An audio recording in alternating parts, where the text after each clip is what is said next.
What's up, everyone? Welcome back to another episode of the NBP, the Nord and Block Podcast. It is Thursday, September 19th, 2024. Man, LeBlanc, I gotta say, that intro at the beginning, we gotta change that. Just some little guitar music. We gotta get some, lyrics in there. Come on.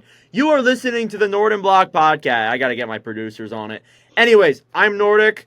LeBlanc is here as well. How are you doing today, LeBlanc? I'm great, and you're listening to the Nord and Block Podcast. With hosts Nordic and Block. All right, enough with that. So we have a lot of news to talk about. Training camp has started, and there's a lot to unravel, including our Atlantic Division preview. So this is going to be a very long episode, I'm assuming. The last time we recorded an episode, I said that it wouldn't be that long of an episode. It ended up being the longest episode we've ever made. So I'm not going to say that again. But first off, let's get straight into the news. So I want to start with the Detroit Red Wings. The Red Wings made a lot of headlines the last week, making a lot of signings. They signed 3 players, 3 of their RFAs. We'll start off with Jonathan Berggren, a 1-year, $825K extension. Berggren, good middle six forward. Nothing really too much to go with there. Everyone wants to know about the big 2. Lucas Raymond signed an 8-year, $8.075 million extension. And Moritz Seider, just today, signed a 7-year, $8.55 million extension. So let's start off with Raymond first before we get into Seider. I think Raymond's contract is great. It's pretty much an 8x8. I think that's fair. I think that's exactly what Raymond is worth. Maybe Raymond's worth a little bit more, but overall I think it's pretty good. LeBlanc, what do you think?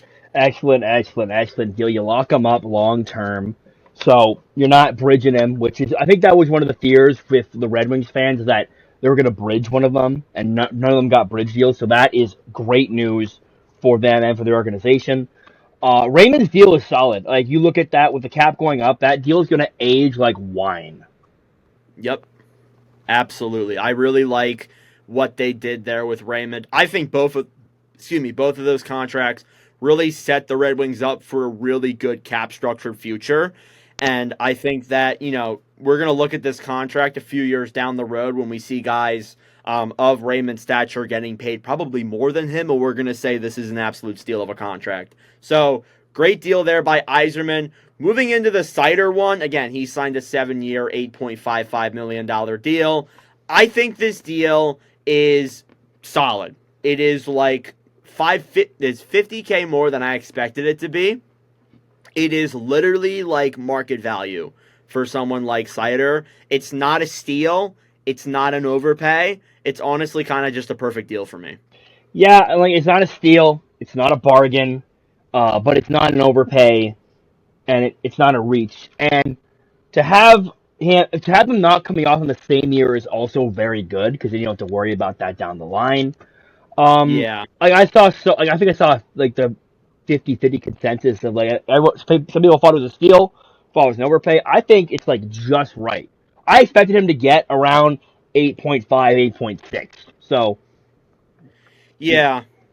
I also think the reason why too they signed him for a year less was because if they did sign him to the max term, they probably would have had to pay him a little bit more. I know that sounds a little bit ridiculous, but you probably would have. yeah.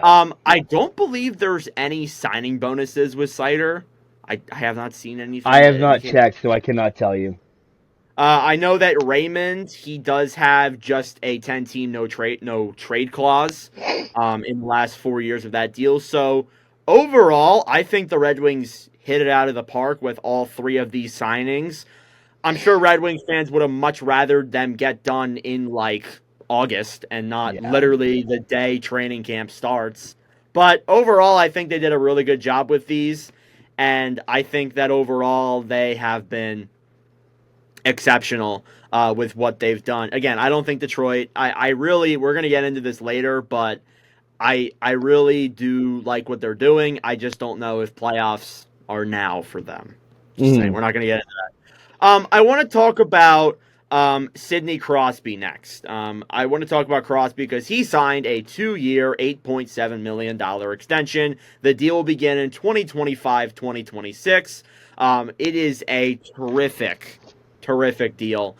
You get Crosby even at his level at the same amount of money that he's taken for pretty much his entire career. I think that it's terrific work by Kyle Dubas in Pittsburgh. And you get Crosby locked up till he's about 39. I mean, you can say what you want about Pittsburgh. You know, maybe they won't be a playoff team. Maybe they won't be that good. But I still do think that they did a great job at getting Crosby, not only to sign this contract, but his last few contracts at this value. So, yeah, LeBlanc, what do you think?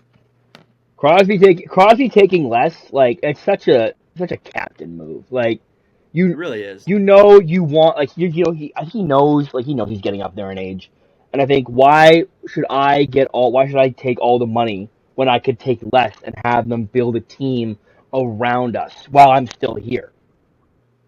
And there's Yeah. all and like I think people's like, oh, Crosby's gonna go to Colorado. Crosby, I think, really cares about his legacy in Pittsburgh. That's the one thing he really cares about. That's one thing I don't think he ever wants to be tarnished. So he was gonna stay in Pittsburgh. Like I couldn't see him on another team. Me neither. Yeah, I think it was Pittsburgh from the yeah, start, honestly. like he wants to retire a Penguin, rightfully so. He deserves it. He's one of the best players in their franchise history. And for him to take lower, I think that's great for the organization, and that's great for the Penguins in the short term. It is. It really is. Long term, we don't talk about that. Well, We don't talk about that. yeah, Yeah.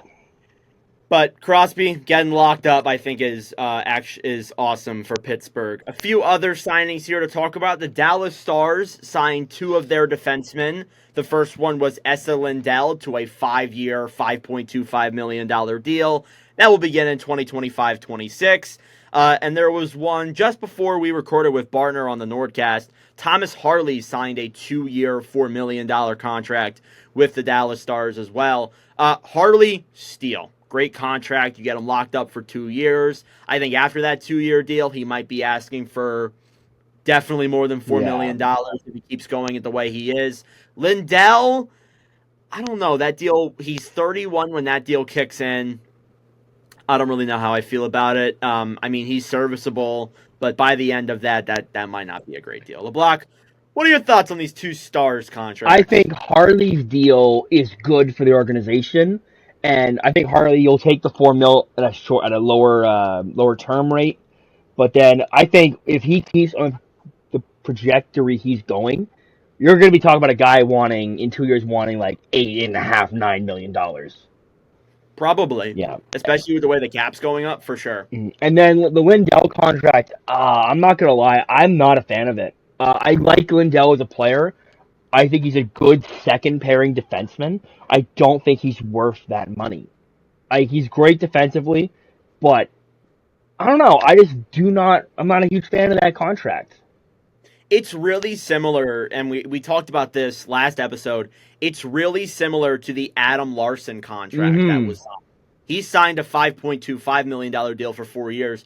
The only difference is that Lindell signed for 5 years. So I think those deals are very similar, and both those guys could be buyout candidates by 2027. You heard it here first, folks. But overall, I do think that for the short term, they're probably both solid deals.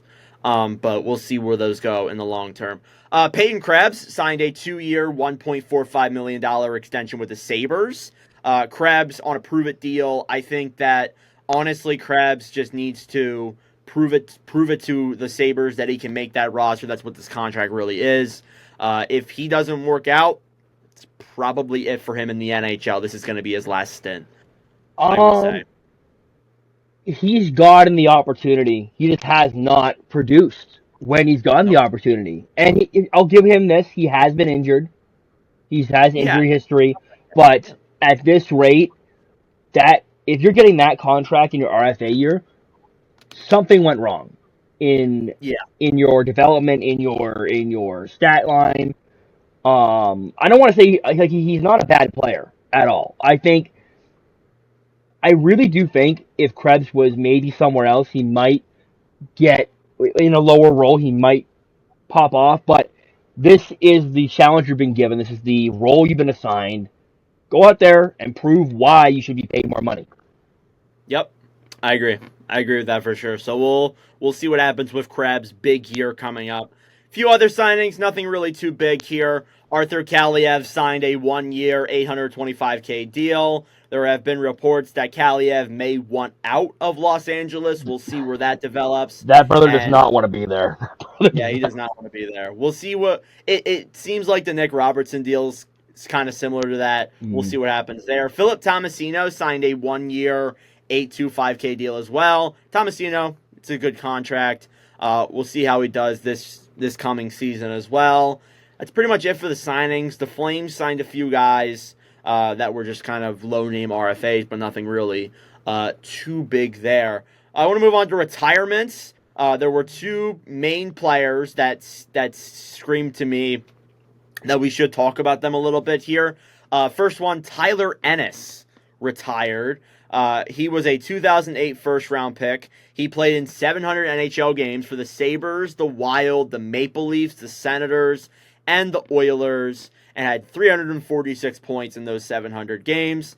Ennis, always a serviceable bottom six forward. Yeah. Was never really more than that. LeBlanc, you had him on your team. Yeah, I did. Interesting time, I'm sure. I always remember him for that one goal he scored against the Habs and the Sabres. That's the one goal I always remember. No, I know what you're referring to, yeah. From behind him, yeah. So, best of wishes to him in retirement.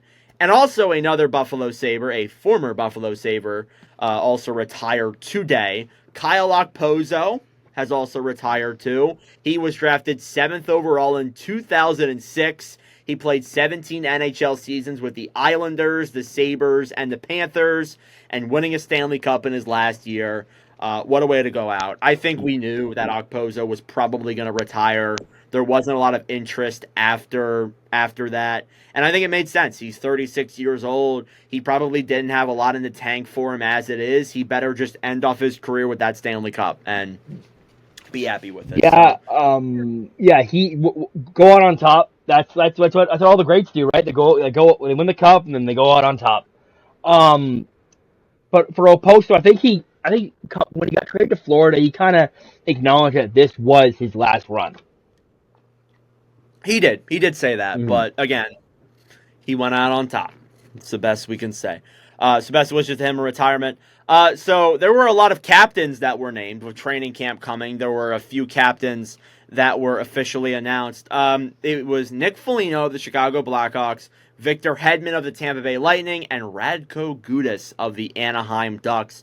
Starting out with Nick Foligno, there were a lot of people that thought it was going to be Connor Bedard. I think this makes a lot of sense, though, because Foligno's older. He's already been a captain in Columbus, and Bedard, you don't want to give the captaincy to him when he's literally like 20 years old. So I think that makes a lot of sense for Chicago. LeBlanc, you have any thoughts on that? I actually have a stat here. Oh boy, here we go. So this is a list of NHL captains that were mentored by Daniel Alfredsson. Oh, I know who's going to be on this list. Zdeno Chara, Mike Fisher, Jason Spezza, Erik Karlsson, and Nick Foligno. Good Lord. Bunch of legends right there. I believe, yeah, that's terrific. Alfredsson, was that like when he was a player or when he was a coach? When he was a player. So when they all played together under his captaincy. That's awesome. What a guy Alfredsson is. Yeah. Shameless Ottawa Senators chime. But for Foligno, we're talking about Foligno, right? Yes. Yeah, so for Foligno, I think it's the right move going forward. I think we talked about this on our previous episode with Keegan. We did. Yes. So going back to that, I think it's the right move going forward. For the kids, let Bedard be Bedard. You don't put the captaincy on the kid just yet. He will be the captain of the Blackhawks at some point in the future. I'll put the house on that. But as right now, let the kids develop. Yet let Bedard be Bedard, and let the vets take care of the leadership for now. Yeah. Again, I think that Foligno makes a lot of sense. We will see Bedard become the captain, but just give it some time. Give Foligno some time to mentor a lot of those young players. Victor Hedman made a ton of sense. I don't. There was maybe like Kucherov or Point that you could. It was going to be Hedman from It the was going to start. be Hedman, yeah. Like with Stamkos leaving, it was absolutely going to be Hedman, and then Radko Gudas. A lot of controversy here with Gudas. First off, congratulations, Flyers legend. So happy. I'm glad that he's a captain. Um, People have been saying a lot that it should have been one of the young guys, which I get, or Cam Fowler. Well, Fowler wants to leave the freaking team, so why the hell would they name Cam Fowler captain when he probably is going to leave this team? And listen, Gudez won't be a part of this team's core probably when they're like fully contending because he's like 34. Let's face it. But he's one of those older guys that is probably going to spend the rest of his career there in Anaheim. And I think it makes sense to name him the captain with such a young team, like an incredibly young team, instead of giving it to someone who is young, who I don't know. I think Gudas was the right choice. You could have argued Fowler if he didn't want to leave the damn team. So I like Gudas as the captain there. First of all, Leaf fans had a field day with this. Oh, of course they did. Yeah. Gudas, like for me, like is he strike me as he kind of strikes me as he's loud, but he's not like I don't want to say he's not a leader, but like he doesn't strike me as a guy who you'd pick for captain. He's like Jacob Trouba. Yeah, that's a good example. Like, a guy who's quiet. Like I don't find Trouba as a loud leader, and same with Gudas. But I get it. Similar to Chicago, let the kids be kids. Yeah, they love to fight people. And Trouba. Yeah, if you watch one of the young guys, you're gonna have to answer to the captain. pretty much. Yeah. Yeah, I think it's the right move. We'll see. Again, I can't imagine he's the captain like 3 years from now, but I think right now, it's the right move to do. Some injury news. TJ Oshie will go on LTIR for the 2024-25 season. Big surprise there. We knew that was coming. Expected. Yeah, I think we even discussed it in our Metro preview. I think in our first preview, we knew Oshie was likely going to go on LTIR. I'm just gonna say it. This is probably it for him. Yeah, no, I think he's also acknowledged that he's probably never playing another game again. Which really sucks. I always liked Oshie. Oshie was always a very likable player. He has his own company as well. I mean, Americans that watch the Olympics all know that shootout goal that he scored against Russia. Again, just terrific player. I mean, we're not going to talk about him too much this year, but I'm assuming when he likely retires at the end of next season, when his contract expires, we'll bring him up again. But yeah, Oshie, hopefully he feels better. There is a chance that he does come back, but again, it's unlikely. So best of wishes to him. Yeah, Oshie's one of my favorite players personally. When I was younger, like you were saying, like he's a U.S. Olympic hockey legend. Like yes. you can't talk about USA at the Olympics without mentioning TJ Oshie's name. Absolutely. Always a likable guy, always a fan favorite in both St. Louis and Washington. And he's been a great player. The way he skates, the way he plays the game is the good way is a good way to play the game. If I'm gonna be honest, physical, clean.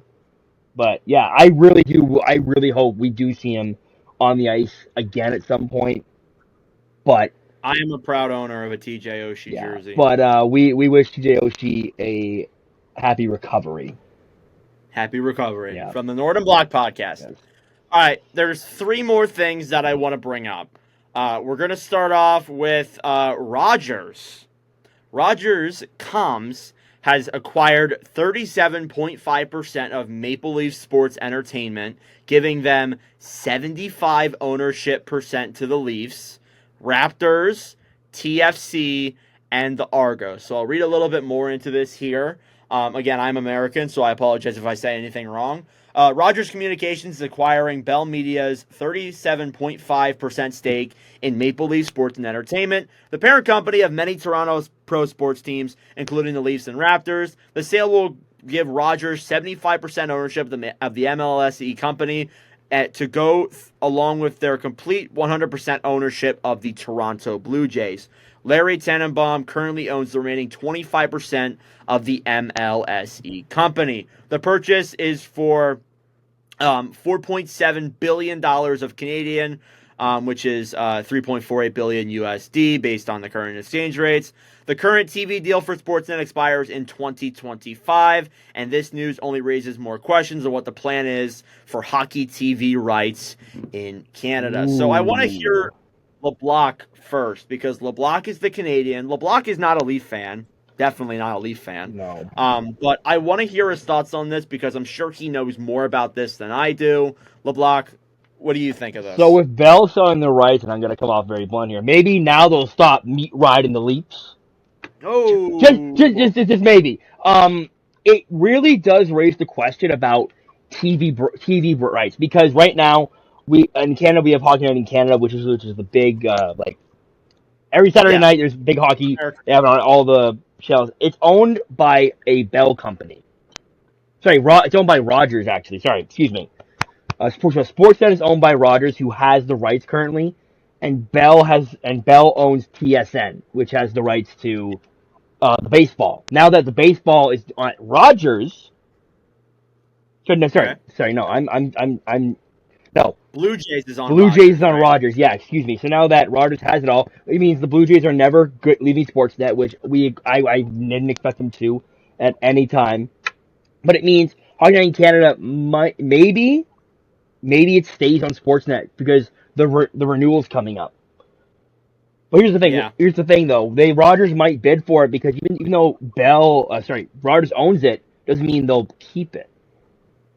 It's true. It's a very complicated question because I don't know. I'm not a businessman either. I'm not a huge business person. But he's on a podcast right now. If he was a business person, he would not be on a podcast. No, I would not.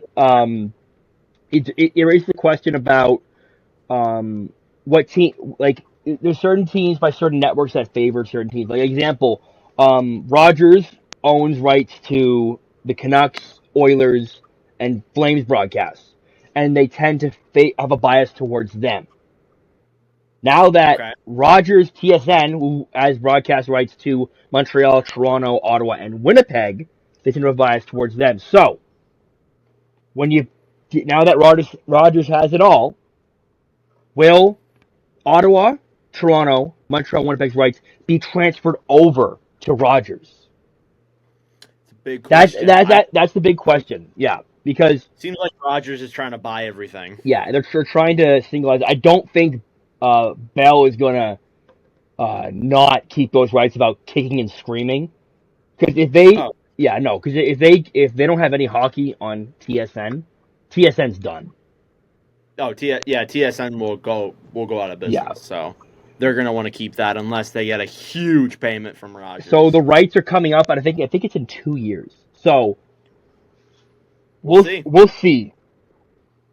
This is something we'll talk about soon. But again, I don't know a lot about it. I'm American. I could tell you more about the American TV rights than the Canadian TV rights. Sucks, but it's a good thing why I got a Canadian here. Yeah. All right. Yeah. I'm saying the American TV rights are weird because in Canada, it's it's all under one roof basically, or two. Yeah, roofs. we gotta pay for all these different things to see hockey. Yeah. NFL, you want to watch an NFL game, just turn on your TV and it's right there. But no, for hockey, you got to pay for ESPN Plus. You got to buy Hulu. You got to buy this. You got to buy that. It's a whole. It's way different in America than it is in Canada. Canada seems so much more simple than America. Yeah, and for me, I just buy the all-in-one, which is basically I get all the games that are not in my area. So if any game that doesn't include Ottawa, I get it. So yeah. Yeah, anyway, moving on. All right, so the next thing that popped up last night was about Robin Lehner. LeBlanc, you remember Robin Lehner? I do remember Robin Lehner. He was on my team. Robin Lehner hasn't played in 3 years. Yes, I'm mind you. Very aware. He hasn't played in a very long time. It hasn't been that long, but there have been reports. I'm just going to read this whole thing here from Puck Report NHL. It's a 4-paragraph thing, so enjoy. Report, Vegas Golden Knights are reviewing their options up to and including contract termination after Robin Lehner failed to attend training camp for a mandatory preseason medical exam required to confirm his ineligibility to play. The Golden Knights have consulted with the NHL on the issue, which in turn has been in touch with the NHL Players Association regarding proper contractual treatment. The NHL, NHLPA, CBA stipulates that injured players, even those who have been on LTIR for multiple seasons, must undergo a medical exam at the start of every season. They are under contract that confirms they are unfit to play. The player can be placed on long-term injury reserve list at the team's discretion to seek salary cap relief if required. Leonard did not attend the mandatory medical exam today. It's unclear what will happen on this situation, but a contract termination will completely erase Leonard's $4.5 million cap hit for the 2024-25 season, which would allow Vegas to not go on to LTIR for the start of the season. So, basically, to sum up what I just read, it basically means that Robin Leonard did not attend the medical exam that every player in the NHL is supposed to attend. Not just a Vegas thing, it's an NHL thing. So Vegas is looking at this. They can't put him on LTIR if he doesn't attend it. So they're looking to just terminate the deal altogether. Again, Leonard hasn't played since the 2021-22 season, if I'm right, because he wasn't on that cup team. He was not LTIR. He didn't play a season that year. He hasn't played in a very long time. He's been dealing. He actually filed for bankruptcy at one point.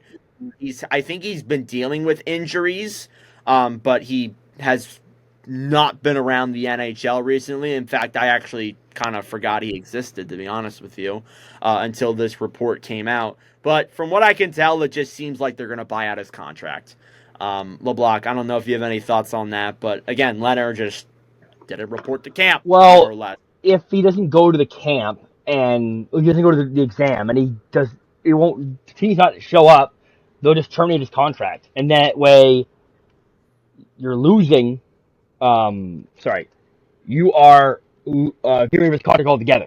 So his LTR cap hit goes up, but also his regular cap hit is gone. So it's basically a win-win for Vegas. Yeah. And obviously Robin Leonard is probably taking care of that snake farm that he had to go bankruptcy for. So, yeah, I don't know. Just thought it'd be something cool to bring up. And the other thing that I want to bring up before we get into our Atlantic Division preview, and it's actually going to be a really good transition into the first team in our Atlantic Division. So, LeBlanc, I wanted you to pull up the Boston Bruins. Yes, I'm doing that right now as we speak. And we're going to start off with talking about specifically Jeremy Swayman, and then we're also going to talk about the Boston Bruins. So, training camp has been underway for the last 2 days. Yesterday, Wednesday, the 18th, was medical exams. Today was kind of the first day they got onto the ice and skated around a little bit. Tomorrow, when you guys see this, it will be the second day. Jeremy Swayman is not yet signed. He has not signed a contract yet. And from what I can tell, I don't know, LeBlanc. I got to be honest with you. It still seems like, with what I've heard in the media, they might be still decently far apart. Yeah. So I'm trying to find this. Okay, I found it. So Don Sweeney spoke yesterday to the media. First off, said some things about spin chicklets that were interesting. If you saw them, you saw them. LeBlanc and I have our opinions on chicklets. We won't mention them here, but, they're interesting, to say the least. But Boston GM Don Sweeney said today that he's disappointed not to have a contract done with Swayman, but is optimistic they will find a landing spot, in parentheses, with the Bruins by December 1st. That is the deadline for Swayman to sign a contract for the 2024-25 season. That doesn't give me much confidence as if I was a Bruins fan saying, "Oh, yeah, I'll get done by December." Yeah, what? Yeah, it's oh man, it's making he's I think he's kind of alluding to that. Hey, he may not be here to start the season. If he said he's optimistic they will get a deal done before opening night, then I'm like, okay, they'll probably get it done. They'll work out a deal. Now, saying December 1st, and he said it multiple times too throughout the press conference, that makes me worried. That makes me very worried for Boston's chances. Because listen, listen, Corpusalo and Bussy, Brandon Bussy is your goalie tandem most likely, and LeBlanc knows what Corpusalo was like last year. Four. Unless Four Corpusalo, Pasalo. Four Pasalo. Corpusalo, meaning he would let in like a goal or two goals within the first. Average 4 goals a game. Average 4. Yeah, pretty much. Yeah. So I don't know. It's a really scary situation right now if you're Boston. Honestly, I have said in a lot of podcasts before this, I'm like, yeah, I'm not worried. They'll get it done. They'll get it locked up. Now I'm worried. Now I'm legitimately worried that they're not going to be able to get this deal done by the start of the year, and they're going to be in trouble. Here's the thing: if they don't get a deal done, this is just me playing the devil's advocate here. If they don't get a deal done, Swayman will be a UFA next summer. He will. Even if Yeah. they come to a 1 year deal, after that 1 year deal, Swayman is UFA eligible. Yeah. So I feel like with the way, honestly, like if Swayman comes in, is like, yeah, I'll just sign a 1 year deal, just qualify me, who cares?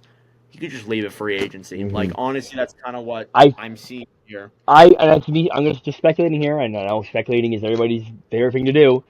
I feel like Swayman thinks he deserves to be paid like one of the top goalies in the league, and I think last year he proved it. But I feel Sweeney thinks that it's such a short time frame to give him that He's kind of thinking money. small sample size. Yes, they're both at a stalemate because of that. 'Cause I think Swayman, there was a rumor he wanted around 9-10, and Sweeney was going to give him 6.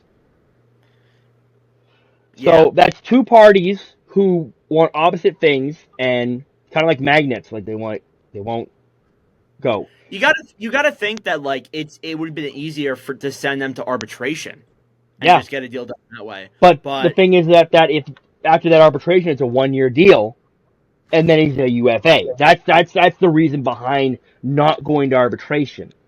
Swayman also said that he hated arbitration. It was a horrible. It's like the other. It's just saying, well, you're bad at this, and this, and you're this, and that. Well, we're over here like this, and this, and you're over there like this. It's basically it's basically like shitting on the player. That arbitration is horrible for the player because it's saying, hey, I deserve this because I did this, and this. Well, I know what you do because you are bad at this, and this. Yeah. Makes me really worried. If you're a Boston Bruins fan, for sure. It kind of makes Boston's like. I don't want to say they're not going to be a playoff team because of this, because they still have a very good blue line, good forward core, but has to make you very worried because If a you big start, sorry, go ahead. I was going to say a big part of last year, the reason why that team got into the playoffs and beat Toronto was Swayman. Mm-hmm. If you're going into the season with Corpusalo, that's like you want to have like a panic index. I'm at like, and that's like a 50% out of 100. Like, Probably, yeah, yeah. Listen. I have said things this offseason about Corpusalo, and I think that he could be a good backup. yes, Good yes, backup. I think under Boston too, they have a good blue line. They have a solid goalie coach, from what I can tell. I mean, they got Olmark, they got Swayman, like they've managed good goalies. I think that Corpusalo probably like last year with Ottawa was terrible, and yeah, I don't know. LeBlanc could probably agree with me here. I don't think it gets much worse than that. So I figured that if he's the backup, things would get better for him, but not the starter. No, you can't do that. You can't. You don't have Olmark anymore. He's with LeBlanc's team. You can't do that anymore. So it makes things extremely worrisome for the Boston Bruins. But I want to transition from that fully to the Boston Bruins. Obviously, last year they finished second in the Atlantic. They play Toronto. They beat them. They lose to Florida in round 2. They make a few moves. They let go of Linus Olmark, Jake DeBrusk, Matt Grzelcyk, Derek Forbert, Danton Heinen, Kevin Shattenkirk, James Van Riemsdyk, and Pat Maroon. They bring in Elias Lindholm, Mark Kastelik, Nikita Zadorov, Max Jones, and Joonas Korpisalo, as I mentioned. Yeah, So, outside of Swayman LeBlanc, what are your thoughts on the Boston Bruins? Forward core, forward depth, still I think a little bit of an issue. Top six is good, but let's go for them by the lines and not just like spewing out of my ass. I don't know. Zaka, Lindholm, Pasternak. That's a pretty good first line. That is the first line. Mm-hmm. Second line, Marchand, Coyle. It has Fabian Lysell as the second on the second line. That's daily face-off, by the way. Yes, so this is not like LeBlanc and I don't know hockey. Yeah, like no, that's daily face off. Not the LeBlanc projected lineup. Yeah. I mean, I don't know if I put Lysell on the second line. If he makes the team, we'll see how he does. But I thought Morgan Geekie would be that second line. Or Matt Poitras. Yeah, him as well. I think again, that's still a solid second line. Yeah, no, I'm not complaining about the second line at all because you got Marchand the vet, you got Coyle who's a veteran centerman, and then you got a young guy. So a young guy with a vet, with two vets, I'm not complaining about that.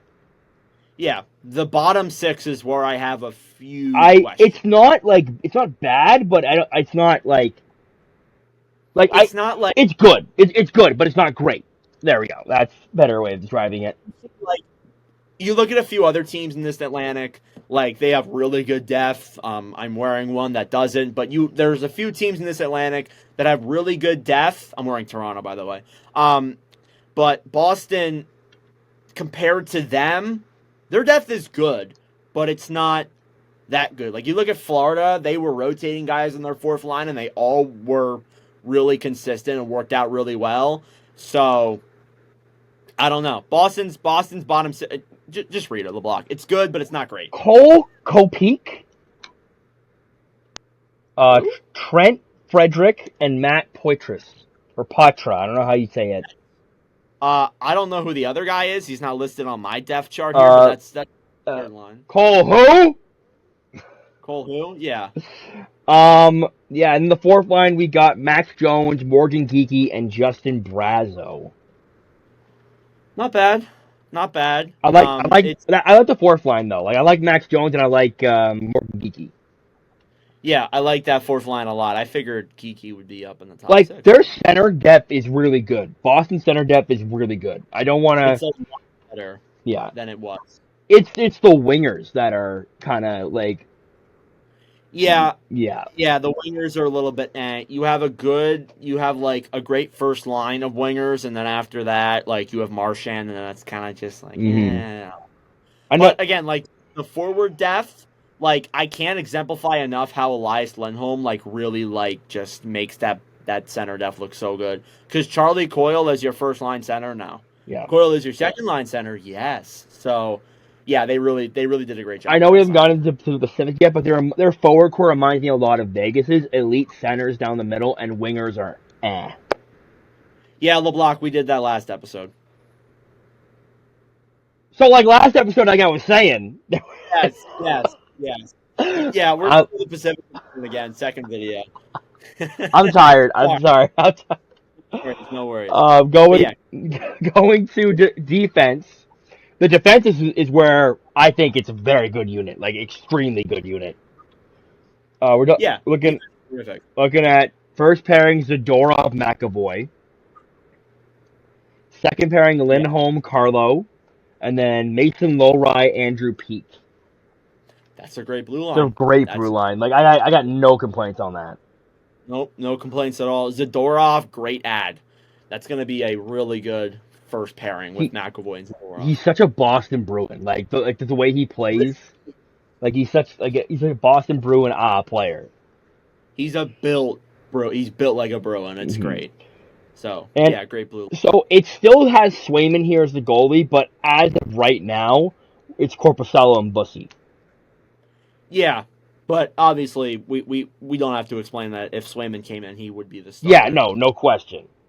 Yeah, the only concern that I have is Swayman. Like, I mean, that's about it. Like, I guess some of the bottom six depth you want to improve, but like, Swayman's your biggest problem right now. Mm-hmm. I had this team. I think I had them second or third in the Atlantic. With Swayman, though, I don't really know. So I changed Let's. this. I changed this last night. Sorry, what? Oh, you changed it. Okay, you So changed it. I Okay. changed mine because I saw the depth before I got on here and I changed my rank. So Okay. I got Boston at number 2 in the Atlantic. All right. Okay. So, do you have the Swayman thing factored in there? Yes, so that and I have the winger depth as another one because I had them in Florida neck and neck. Spoiler alert. Them in Florida neck Oh, and neck. So this kind of puts Florida over them. yeah, I agree.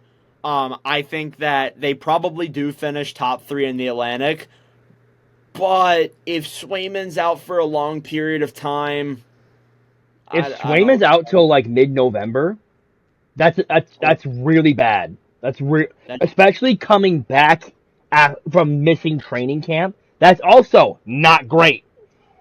no, it's not. So they need like hell to lock Swayman up. I've been checking my Twitter, all day today and all day yesterday, hoping that something would happen, but I have not heard a peep. So we'll see there. But again, Boston, a lot to talk about right now with Swayman. We're going to move on because I'm sure Bruins fans are tired of us just kind of doubting their team right now.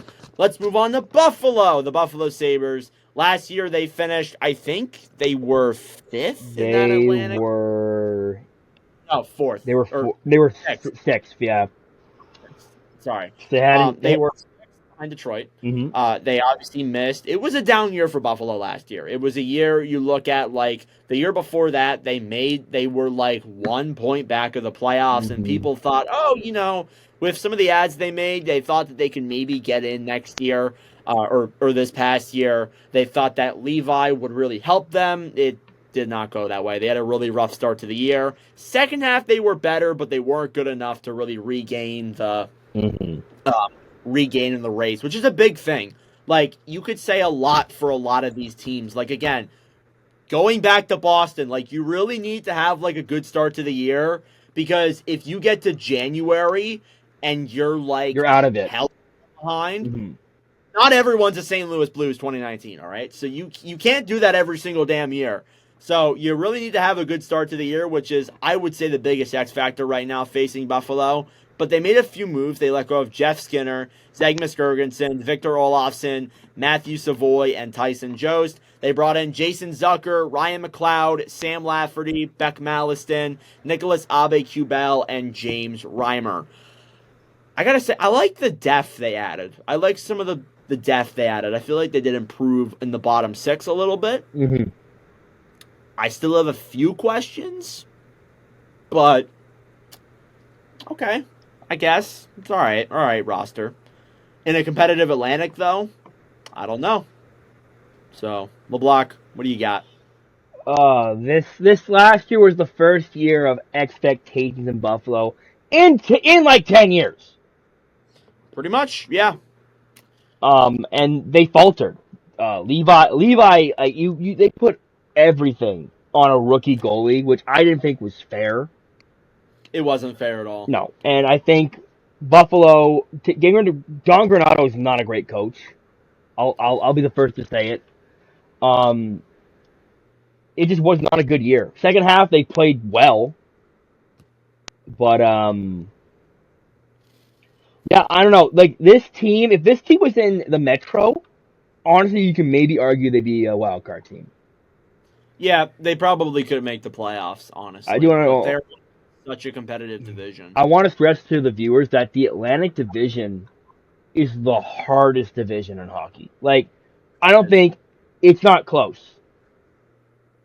Yeah, This it's not. It isn't. like Detroit, if they were in the Metro, they probably would have made playoffs last year. Probably. No, they would have. Mm-hmm. Most likely would have. And again, like, what's funny is that I saw, like, and I want to go to Bleacher Report here. They posted something about, like, ranking the divisions, and they had Metro at 1. I'm like, are you, like, for Yes, real right I saw now? that. So, like, how I would rank it, and we're going off track, but I don't care. I made a video on this. I said Pacific 4, Metro 3, Central 2, and Atlantic 1. Because Atlantic, every team is competitive. Like even Montreal, like they're going to be competitive this year. Yeah, they'll be very competitive this year. We'll get to them Yeah. later, though. Again, going back to Buffalo, LeBlanc read off them damn lines. So, first line, Paterka, Tage Thompson, Alex Tuck. I really feel this is make or break for Tage. This year is make or break because if he has another season like last year, that says to me that 94-point season was a fluke. If he goes back to a 85-point pace, maybe he hits 90, then I'm thinking, yeah, okay, he's gone back to what his original form is. But if he had if he has either the same year as last year or worse, yeah, Sabres are screwed with that contract, to be honest. So it's a big year for Thompson. It's a big year for a lot of people on this team. A big year for this team altogether, honestly. All right, second line.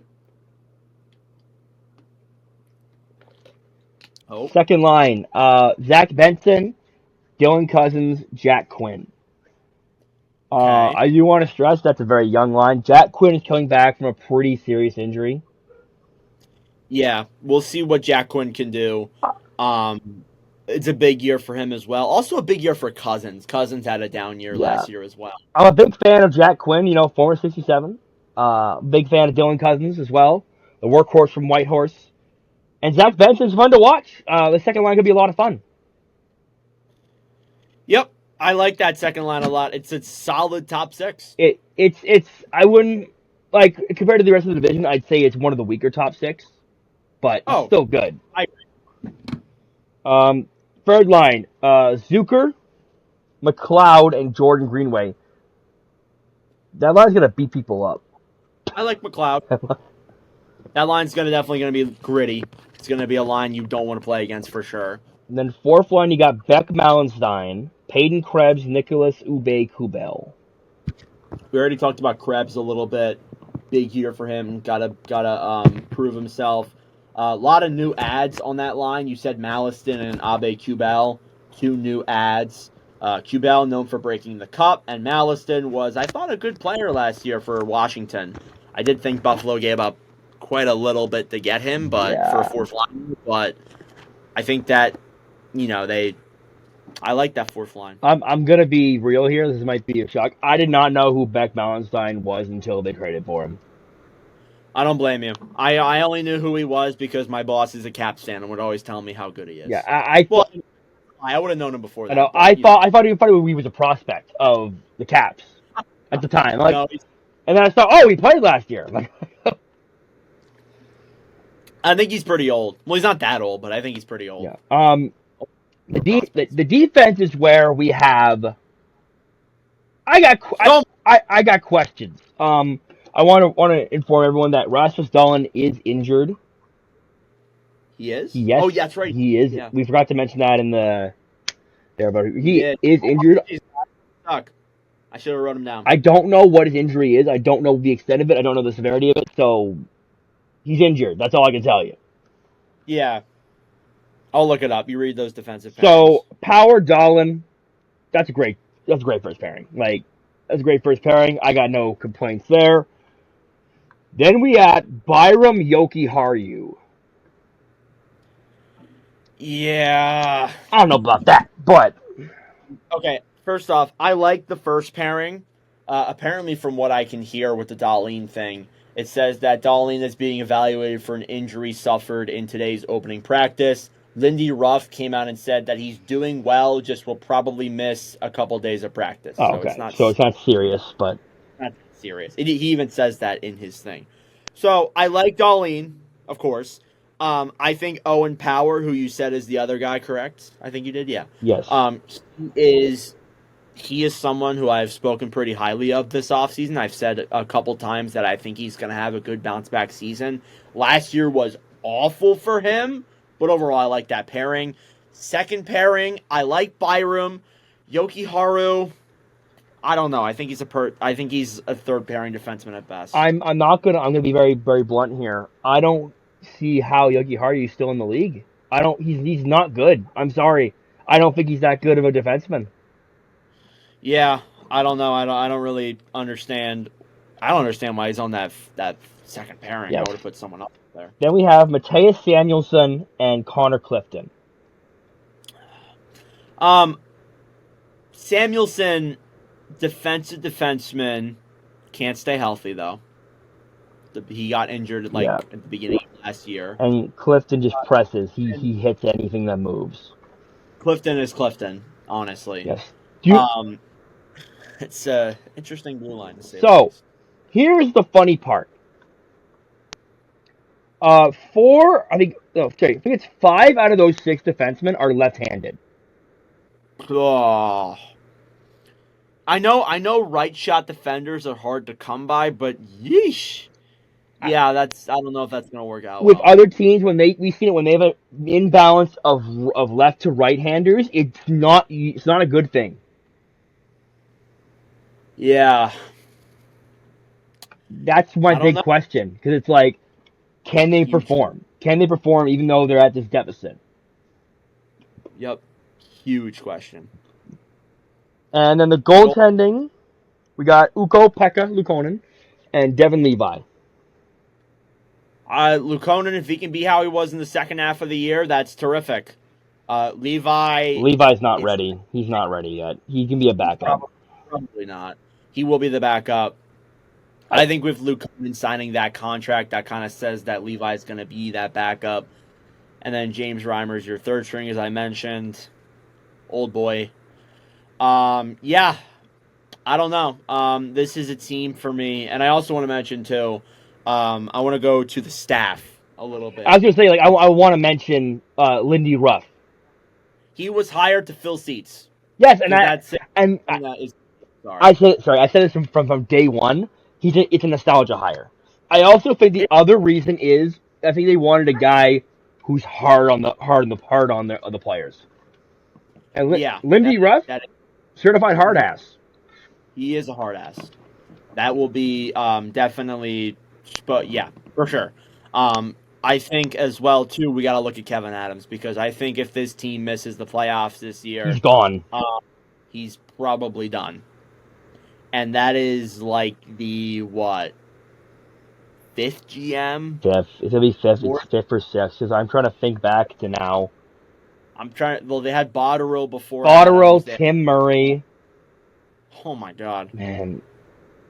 The coaches list is even longer. Like, I remember when Don Granato got fired, I made a list of all the coaches that were let go by the Sabres. Yeah, like you just look at Buffalo, like, it's going to be 14 years after this year if they miss. Like, and I don't see this team making it this year. So, making it for another 2 or 3 years, honestly. So, it would be their 4th GM in the missed playoffs era. It'd be so the original GM, who was their GM for a very long time, Darcy Rieger, was GM from 97 to 2013. Yeah, Lindy Ruff was around the same time period. He was there for a long time as well. Tim Murray, 2014 to 2017. Jason Botterill, 2017 to 2020, and then Kevin Adams, 2020 to now. Yeah, I thought Adams was going to be the one that could have broken them from this. There were some moves that I really liked that Adams did, but if they don't make it this year, he's done. And I think Adams knows it. Yeah, it's really make playoffs or get fired at this point. Or you're done, pretty much. So I think he's going all in this year, and I don't really know what to think. Yeah, just a really, I don't know, just a really concerning year from the Sabres. I'm just gonna move on because I feel like there's so much negativity around Buffalo. And we are not that high on them whatsoever. Let's move on to the Detroit Red Wings. Sorry, I do mine. Sorry, somebody came in. Sorry. I got the Sabres 7th in the NHL, 7th in the Atlantic, and 22nd in the NHL. I didn't even mention that. Sorry, I'm just so negative on Buffalo. I wanted to move on. I'm not high on the Sabres whatsoever. I don't think any of us are. I'm not. I think that there is a chance that they make it. They could. Don't think they are. Honestly, I was even thinking today, I'm thinking that there's there might be a good chance that like if Montreal lives up to the hype that I've been seeing, Yeah. they could Buffalo, to be honest. And that is a massive disappointment. If Montreal goes past Buffalo, if by the trade even by New Year's, if Montreal's ahead of Buffalo, that's a cry. Adams Adams is gone. Adams is gone before the deadline. probably, yeah. I don't know. I don't know with Buffalo.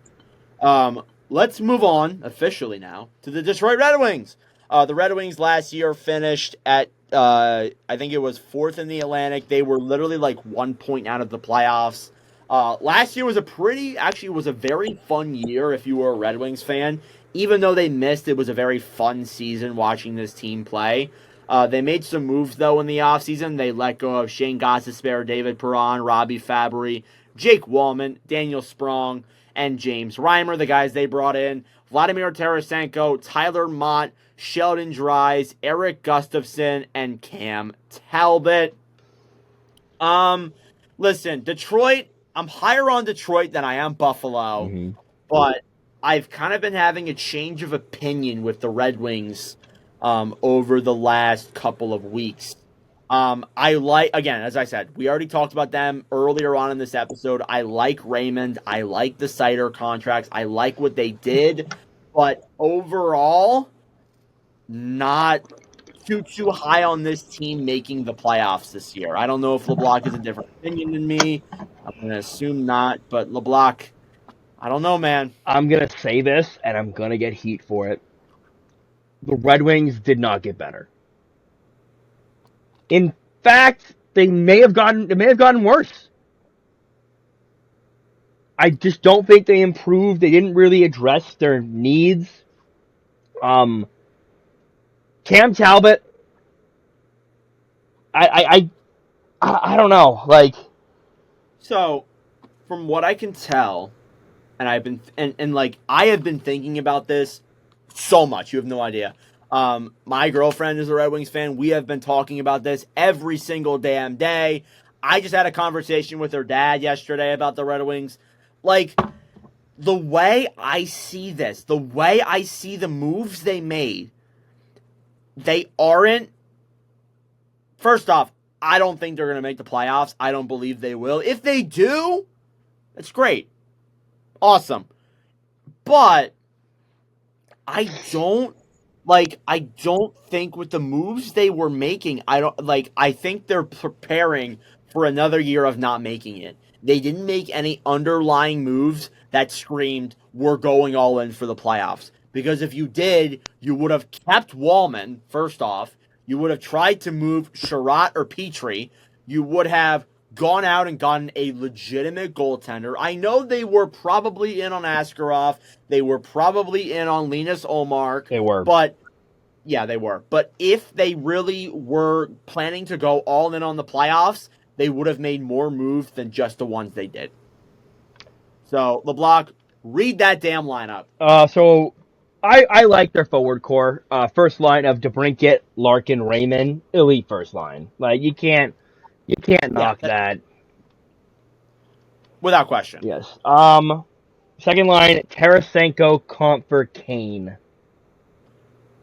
Solid first. That line's solid that line is make or break though. I feel like that line is going to be fantastic, or that line is going to be poo-poo cheeks. Yes. Or they're going to have a knee give out. Like it's just they're going to have fun, or they're going to get hurt, or they're going to be gone by the deadline. Yes. But yeah, I'm not going to lie to you. Imagine telling a Blues and Hawks fan in like 2013 that Tarasenko and Kane will be on the same team and it'll be the Red Wings. I don't think they believe you. Yeah. Even if we gave even if we gave like photo proof, they wouldn't believe us. Yeah, no. Third line, Rasmussen, Kopp, Fisher. It's aight. It's aight. Like, it's all right. I like Rasmussen. He's tough. He's physical. He gets to the dirty areas. He's probably one of the only like really gritty guys on that team. I mean, in the forward core anyway. Yeah, I agree. And then fourth line, Tyler Mott, Joe Veleno, Jonathan Berggren. It's okay. It's not bad. Nothing to scream at. Here's where it gets bad. Here is where the questions really arise for me and LeBlanc. I like the forward core. There's a few qualms that I have with it, but I generally think it's good. The blue line, not so good. Sherratt, Seider. Uh, Seider, yeah. Sherratt. Sherratt had a better year last year, though. I will say that. He did. He did, but he's not a first pairing defenseman. You want to know why he had such a good year? Because he played with freaking Seider. Yeah. I remember Red Wings fans, do not go back to the Sherratt Petrie ever again. Yeah, no, don't do that. Speaking That's of- already Speaking of Petrie, got Edmondson Petrie. I like Edmondson, Petrie. I don't know. to be honest. Edmondson, he could be impact right away, or might take some time. He might take a little bit, Yeah. but Edmondson's probably that next big blue liner. Yeah. And again, I'm gonna say this: like Petrie and Sherratt are both locked up for a while still. Sherratt, I think this is actually Sherratt's last year. I'm trying. I need to go look. I think this is Sherratt's last year on his deal. I will tell you in approximately 10 seconds when my computer loads. But read that third pairing. Mata Gustafson. It's not bad. I thought Gustafson had a good year with the Rangers. He had a very good advanced analytical year. Gustafson, in my personal bias, he is known as my worst enemy. So, you actually got it wrong. Jeff Petrie is the one on his last year. Sherratt is 2 more years. Ooh. Well, this year and next year is what I mean. Yeah, that's what I mean. Yeah, like still. I don't. Petrie, I think that listen again, as I said, they're the moves they made tell me they're not planning to make the playoffs. Like they didn't go all in on making the playoffs. I think that they're most likely gonna miss again this year, and I think that they're gonna make huge changes to their blue line next year. Yeah, I think next year you're going to see an overhaul of the blue line. Goaltending, I wanted to say, I say the 2 starters, Talbot and... Hang on. I also want to mention, before we get into the goaltending, sorry to interrupt you, because you were already going, but I also want to say, Justin Hull, 7th defender, projected. LeBlanc, he wasn't in your top 6, right? No, he was on the top 6. He's still there. Where was he? He's not in the top 6. He's a 7th defender getting paid $3 million. What? Really? Like, the fact that they didn't buy him out this year makes me have huge questions. Anyways, continue. I just wanted to Hall real quick. The thing about Hall is that he just didn't look bad when he played. That's the thing that doesn't make sense to me. Don't understand it at all. So I'm going to say the top 2 goalies they got here. Then I'm going to go through the rest of the depth because I think you need to realize how grave the situation is. yeah. Talbot. Yep. We got Cam Talbot, Alex Lyon. Let's just stop there for a second. I think Talbot, old boy. I don't know if he's gonna be a starter. Of course not. Well, he probably will be the starter. I think he might share the net with Lyon though. So if I'm gonna take you hypothetical. If Lyon goes down, you know who's next up? Ville Husso. And then probably Husso, and then get after that, Jack Campbell. Yeah, Oilers legend Jack Campbell, mind you. And then you got And then it's Kosa. I feel like they would call Kosa up though ahead of Campbell, but only if there's a massive amount of injuries, which Lyon and Husso proved that that's possible. Yeah. So and I want to say Cam Talbot's also very injury prone. Yes. So you have essentially 3 goaltenders of just injury prone, and then you have Jack Campbell. Yeah, that doesn't scream playoffs to me. I'm sorry. Yeah, and as I said, a team that's serious about making strides to the playoffs, they're aggressive. They make moves now. They don't wait around. Though Detroit, I will say in Eisen's defense, Detroit has a loaded prospect pool, but also if you have a loaded prospect pool, use the damn prospect in a trade. I think that they have a loaded prospect pool. I think they're expecting they want Kosa and Augustine to come up and play as a tandem, which we'll see how that works out. I think they're both really good goalies, but one of them's probably going to want to be a starter, and the other's not going to want to be the backup. I'm sure. Here's the issue though. Like, not all prospects are going to pan out. Exactly. Montreal. Oh, Looking at you. That's a shameless tag in Montreal. But anyways, continue. not all prospects are going to pan out, so you can't just hang on to all these guys. And while let's say, like for example, hypothetically, Casper has value now, but Casper gets to the NHL, and he's like more like a Jonathan Berggren than a Dylan Larkin. His value drops. So if you don't use not all prospects are made to be on your team. I think Yzerman, and I'm just going after Yzerman right now, he's too conservative with his method. I kind of agree with that. Because, like, I think that, yeah, he's stingy with contracts. Will not give out term to guys who are not part of the core, which I get it. But he's also like, he will not trade anybody. Yeah, that's young. He won't like if there was a trade to bring in a goalie. I'd say, for example, Jeremy Swayman. Yeah. I will tell you right now, he's not giving up anything for that. He will not. He won't get. They ask for Costa, he's probably going to say no. They ask for Costa, he might hang up the phone. Honestly, he's too in his. I think he's in his own world. Like, I love Yzerman. He's from Ottawa. His family's still active in the community here. I really do think he's too conservative with the way he does business. Yeah, I agree. I think, again, with Detroit, there are a lot of instances where, like, you have these prospects. You have two starting goaltenders, not two starting goals, two projected NHL goaltenders. And I honestly do think that when you look in terms of, like, it's good to have a lot of prospects because, again, not all of them work out and you can use some of them. But, like, right now, again, as you said, like, Casper has value. Sandin Pellikka has value. I wouldn't trade Pellikka. I would say Danielson and Casper have value. But even their lower name prospects, like Red Savage, like Carter Mazer, like Albert Johansson, they have value. And I'll be honest, guys like Red Savage, Carter Mazer, and Johansson, their trajectory is not like top six, not first pairing defensemen. They're not projected to make they're projected to make the roster this year. I know Red Savage, I'm pretty sure he's still at state. So he is. He's the captain now. Yeah. So, like, you can hang on to them, but you need I'm saying this right now. The past two Cup winners, we've seen GMs who have been aggressive. You look at Bill Zito is the definition of aggressive, so I'm not gonna paint that picture on him. But, like, you look at a guy like Kelly McCrimmon, Stone, Eichel,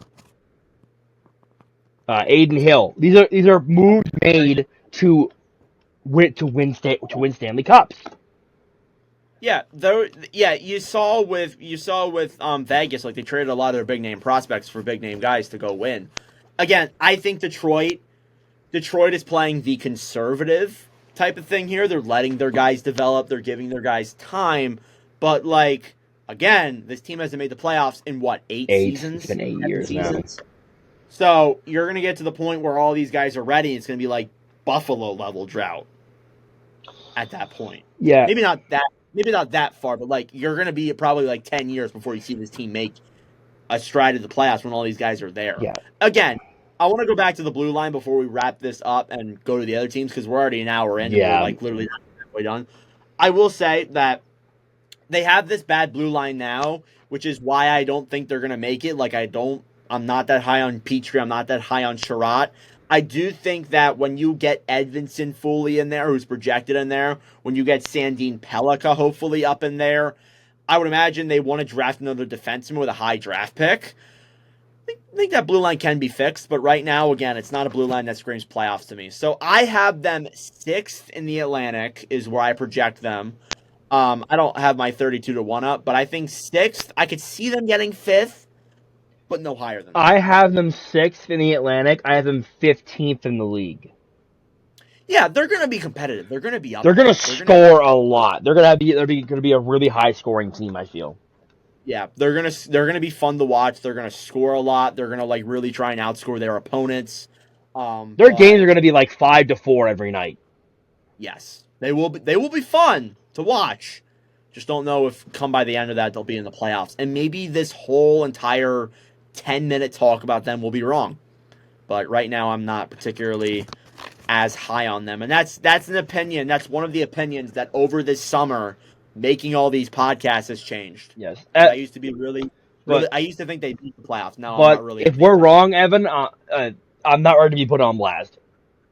Don't worry, people will forget we did this by June or not June. They'll forget this by December. It's Probably, okay. yeah. All right, let's move on now to the Stanley Cup champions, the Florida Panthers. Last year they finished first in the Atlantic. They went on. They beat who did they beat Tampa. They beat Boston. They beat the Rangers. They beat the Oilers. Won the Stanley Cup. And the price of winning a Stanley Cup is losing a lot. So they lost a lot. The cup tax. It is the cup tax, Yeah. and it's part of the reason why Sam Reinhart signed his extension as well. But you saw Brandon Montour, Oliver Ekman-Larsson, Vladimir Tarasenko, Anthony Stolarz, Ryan Lomberg, Nick Cousins, Steve Lorentz, and Kyle Okposo all leave to better pasture. Maybe not better pastures, but Greener pastures, yes. yeah, and you obviously saw Okposo retire as well. We talked about that earlier. The guys they brought in, A.J. Greer, Jesper Boquist, Tomas Nosek, Nate Schmidt, Adam Boquist. Look at that. They brought in the two Boquist brothers and Chris Drieger. Yeah, LeBlanc, this is still a team that can win a Stanley Cup. It's just going to be a lot harder for them to do that. Talk to become trade deadline. Yeah. Basically. Let's get into it. Go through the lines.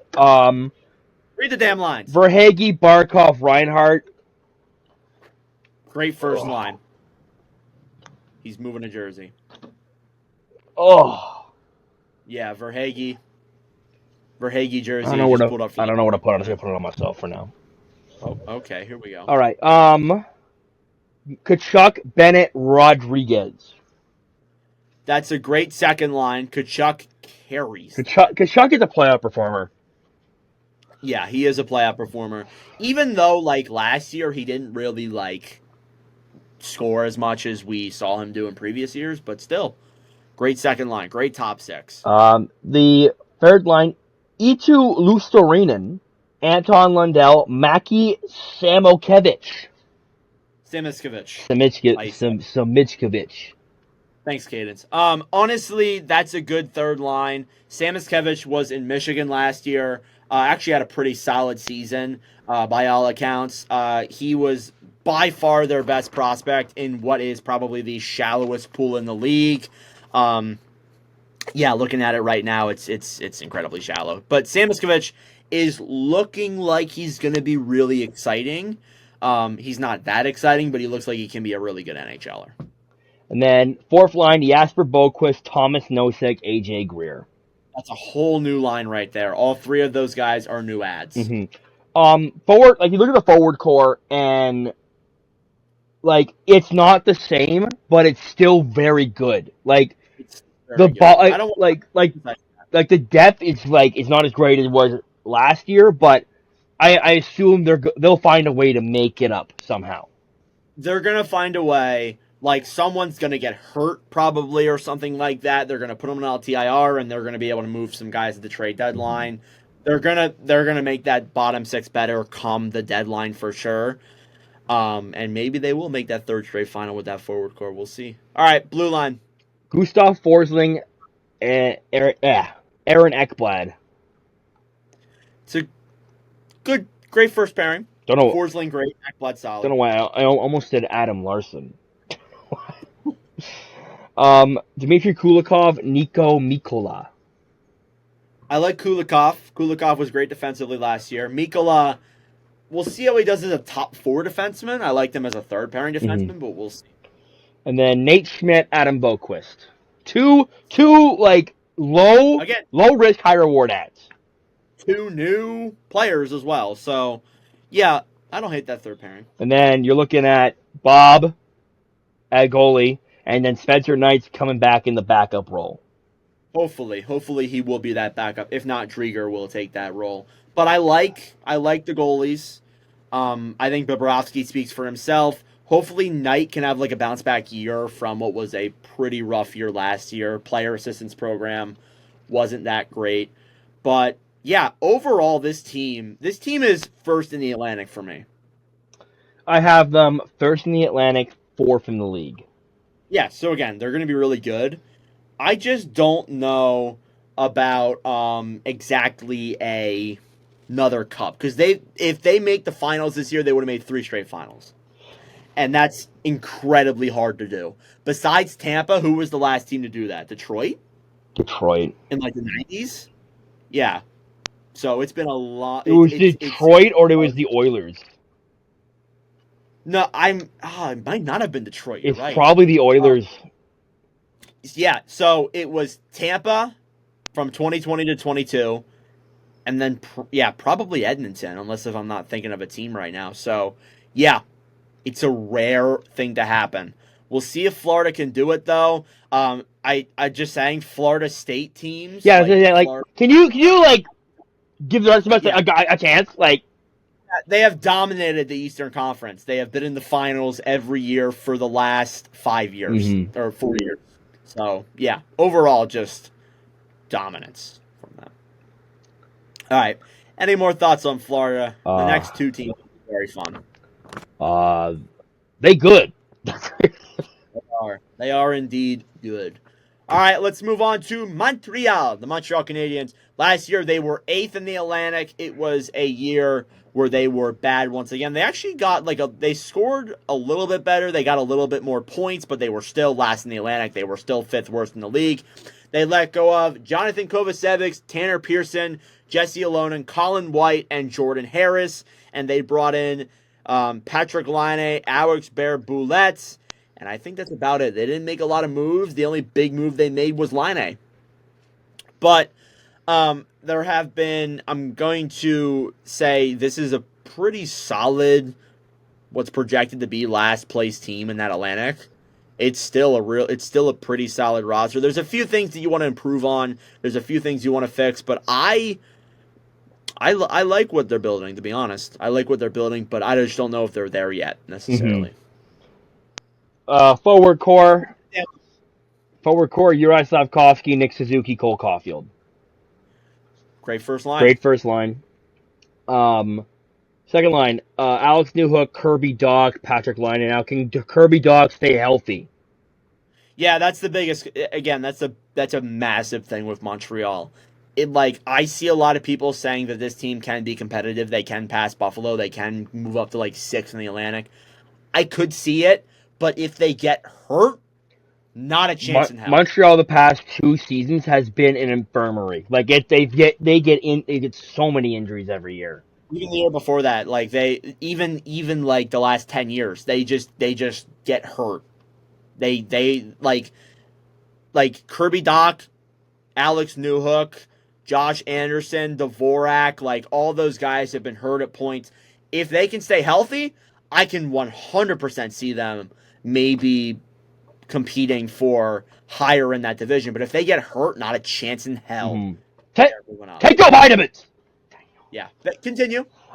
Josh Waugh, Christian Dvorak, and Josh Anderson.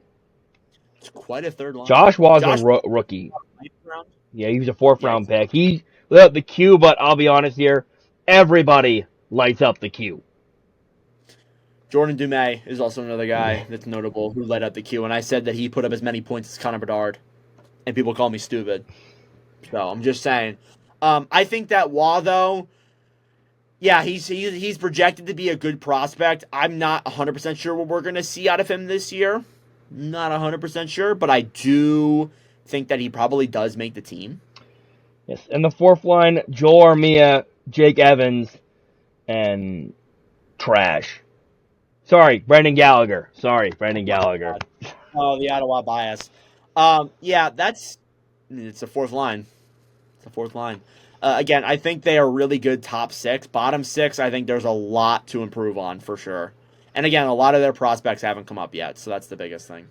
And now it's time for the defense. This is one of the weaker cores in the division. You could It is. argue for it is one of the weakest. So we got Mike Matheson and Caden Gooley. It's good. I'm not writing home about it though. I think Matheson might get traded this year. He's on the last year of his deal. He is. That is correct. He had a really good last year. I think Ken Hughes will be focused on trading him. So I don't see him a part of the long-term plans here. Goulet, though, did sign a long-term deal, so he probably is. Lane Hudson, David Savard. I've seen a lot of hype from Hudson. I thought that I watched some of the highlights from the Montreal-Toronto game. I think that he is great moving the puck. He's great offensively, but there are going to be points this year where he is going to get embarrassed defensively. He is going to get one off. He's small. He's small. He's short. Yeah. Yeah. Here's the thing. I've always said this: a smaller forward, yes, because they can drive the play, they can wiggle around guys. When you're a smaller defenseman, you got forwards coming right at you. It's and when they can just just around you, it's harder to play. So if Hudson can succeed, that's great. I mean, that's great. But I don't know. I'm not sold on Lane Hudson yet. I think he's a great prospect. I'm not sold on him as an NHL player right now. Yeah, I think that I've actually gotten a little bit higher on him, just kind of doing some research around him, watching some of his highlights in Boston. I think he was Boston University, right? Yeah, Boston College. Yeah, he was BU. I think that the doubts that I have of him is how he's going to perform defensively and just his size. That's the biggest thing. Again, as I said, small defenders, it's harder for them to play in the NHL. I think, though, I have seen a lot of reports that Hudson could contend for the Calder. I think it's possible if he gets power play time. Maybe. If he doesn't, forget it. I think it's going to be a year for Hudson that he's either going to have a great season, contend for the Calder, or he's going to be like Cole Caulfield and gets down to the American Hockey League. He'll be on the Calder race if every rookie gets injured. I'm joking. No, I disagree with that. I think he'll still. He's not in I don't think he'll contend for it. I don't think he'll be a favorite though. Yeah, I'm not. He's not in my top 3. Yeah, he might not even be in my top 5. But I still think that he can contend. And then the last, and then the last pairing is Arber Xhekaj, Justin Barron. And I want to say this: Xhekaj is used for one thing and one thing only. He's there to fight people. There's a Sens fan saying that, by the way. No, he's not wrong. Xhekaj is going to fight. He's going to not kill people. He's going to hit people. He's going to be someone who makes a lot of headlines this year for just hitting. I also got to ask you, do you think that Logan Mailloux or David Reinbacher makes this team out of camp? Reinbacher's looks really good in rookie camp and in regular training camp apparently. So Reinbacher, is he left or right? I think he's right. Does he have a better chance of making it if he is a right shot defender? Yeah, because I would take Reinbacher over Justin Barron and over David Savard right now. Probably over David Savard. And I would take him over Arber Xhekaj if he was left-handed for sure. Yeah, absolutely. But I think Reinbacher looked really good in the but rookie camp. I wouldn't want Reinbacher starting the league as a third pairing defenseman. I really want him to get more playing time in Laval. I would think that he is a right shot. Yeah, so I would have him over Savard. Yeah. Would that put him with Lane Hudson? Yes, it would. Ooh, that could look fun this year if that does happen. Yeah, I don't think. All right, moving on to goaltending. Honestly, I don't hate the goaltending in Montreal. I think Sam Montembeault and Caden Primo are going to be a decent pairing for goalies. That's a good tandem. Montembeault last year I thought looked good. I think honestly, I've seen some people even talk about him being the starting goalie for Team Canada of 4 Nations. I don't know about that, but he probably could be like a third string. Did Jordan Binnington die? I guess. Yeah, Habs fans are also very high on Jacob Fowler, They're who high, does look like an exciting goalie prospect as and well. they're high on a lot of people, but like they're also high in general. Yeah, all right. Yeah, LeBlanc. I'm going to move on from that. Uh, but yeah, Montreal, I have them eighth in the Atlantic. Oh, oh, But I would say this. you What? smell that? Oh, it smelled like eighth in the division. Oh my god. Yeah, Habs fans, I'm sorry. You have to listen to that. I'm I, going to say, I sorry to my producer. Kane, he's a big Habs fan, and he has to hear LeBlanc's talk about this. um, I I have can't. him eight. Sorry, I got him eighth Oh. in the division. I got him 25th in the league. Yeah, I have them eighth, but I have them like higher than most eighth teams. I will Yeah, say no, that. I like on think my board, they're the highest eighth team. My eighth teams are 32nd, 31st, and 30th. So, yeah, they're gonna be competitive. They're gonna be fun. They're gonna score. But again, as I said, if they get hurt, things will get ugly I there. do also want to mention that Raphael Harvey Pinard is on the IR. He is as well. Yeah. So Like all I right, think they'll be more competitive this year. They're not going to be fighting for a wild card spot, but they're going to make it interesting. they will make it fun for sure. All right, let's move on to the Ottawa Senators. Last year they finished seventh in the Atlantic. I'm correct. It was all in all a not so great year. They fired DJ Smith. They let go of Jacob Chikrin, Yunus Corpusalo, Dominic Kubalik, Matthew Joseph, Eric Brandstrom, and Parker Kelly as well, and then Mark Kastelik. They brought in David Perron, Noah Gregor, Michael Amadio, Nick Jensen, Linus Olmark, Yan Yannick, and they also brought in Travis Green as their head coach. I know this is gonna cause a lot of discussion because LeBlanc's favorite team is the Ottawa Senators. So LeBlanc, I just got to ask you, what are your overall thoughts on the Ottawa Senators ads I this year? I liked the ads they made. I also liked how they basically took all of Dorian's like little toys and took them back to Goodwill. Threw them out, Threw them out basically. basically. Yeah. I like the new direction. I like the new. It's like a shift. Like you're like with Dorian, I kind of knew who we were going after.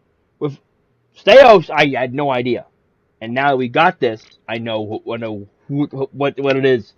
So I do want to say the lines on here are not accurate, but I'm going to read them out as is. Okay. Kachuk, Stutzer, Giroux. That's one of the top. That's one of the top lines all year, past 2 years. It's a great line. Terrific. Hopefully Stutzla will get back to the 90-point pace, if not break the 100. Then we have Perron, Norris, Baverson. I don't think that's going to be the second line, but that's what they got for now. I do want to mention that Josh Norris is on the IR as a precaution. As a precaution, him and Steos and the coach say he's 100%. It's just a precaution because they don't want him getting hurt in training camp. Yeah, we'll see how it is. We'll see how he performs in the regular season. Yes. But again, if Norris gets hurt again, that's it's a big loss. Third line, Greg Pinto Amadio.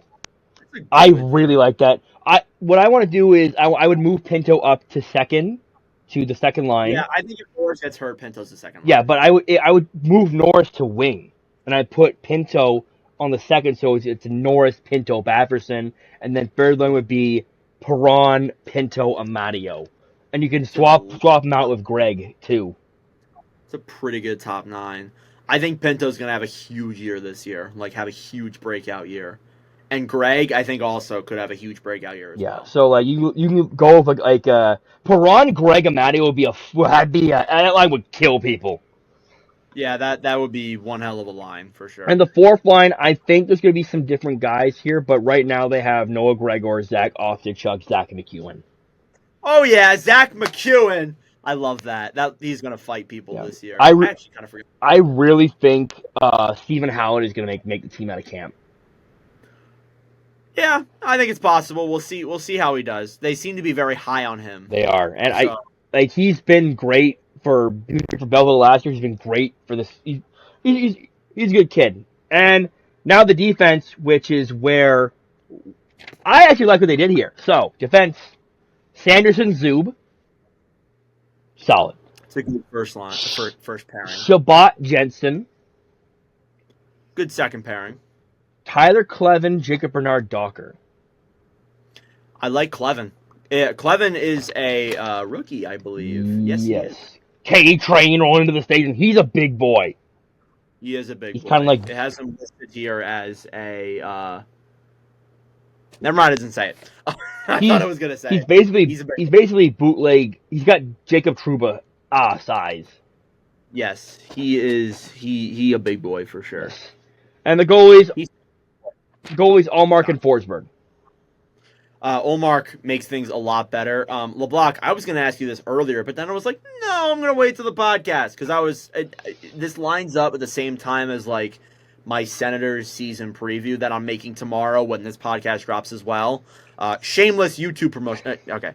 Anyways, I wanted to ask you if the Senators hypothetically are at the same position they were last year's trade deadline or worse, do you think there's a chance they trade Olmark?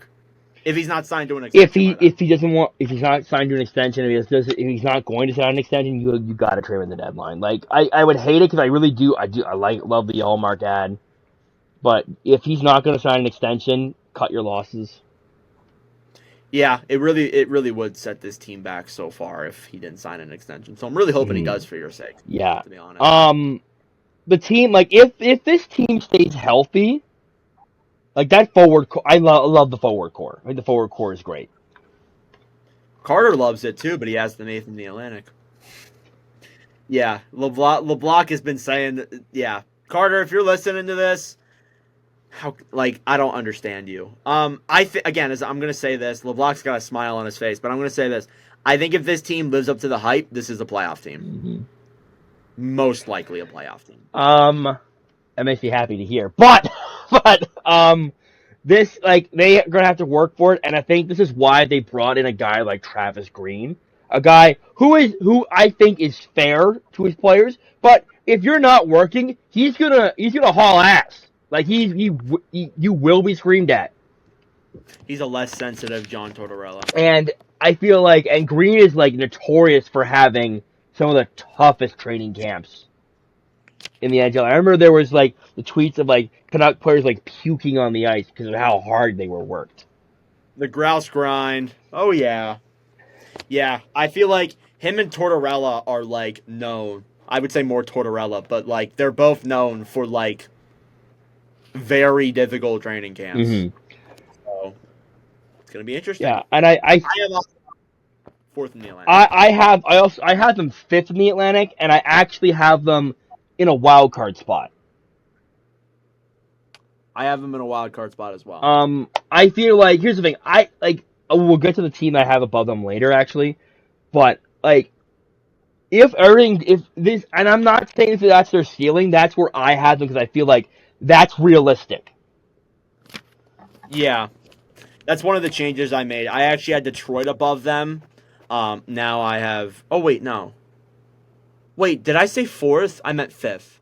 Yeah, there we go. Okay. Yeah, I meant fifth. I don't know. Okay, yeah, I meant fifth in the Atlantic. Yeah, so here's the thing. Like, every year, like, oh, you pick the statement plays every year. Actually, I don't. I actually, surprisingly to everybody's, like, delusion, I'm actually pretty fair with the Senators. I'm not overly confident. In the year they got DeBrincat and Giroux, I had them missing playoffs. Yeah, I did as well. I think I had them like making it in a wild card spot maybe, but I didn't see this team as making the playoffs again. So this is like the third. I think it's the second or third straight year I've had them in the playoff. I think it's the second because last year I thought they would finally break through. They didn't. Yeah. This has to be it. Yeah. No. This is coming. Is this the 10th year they've missed? This is the 7th.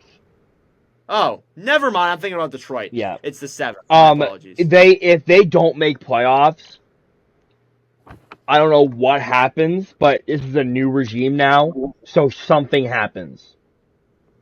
Could see like an overhaul with some of these. You could see players. Like, I don't want to put names out there, but 9, 19, even 28.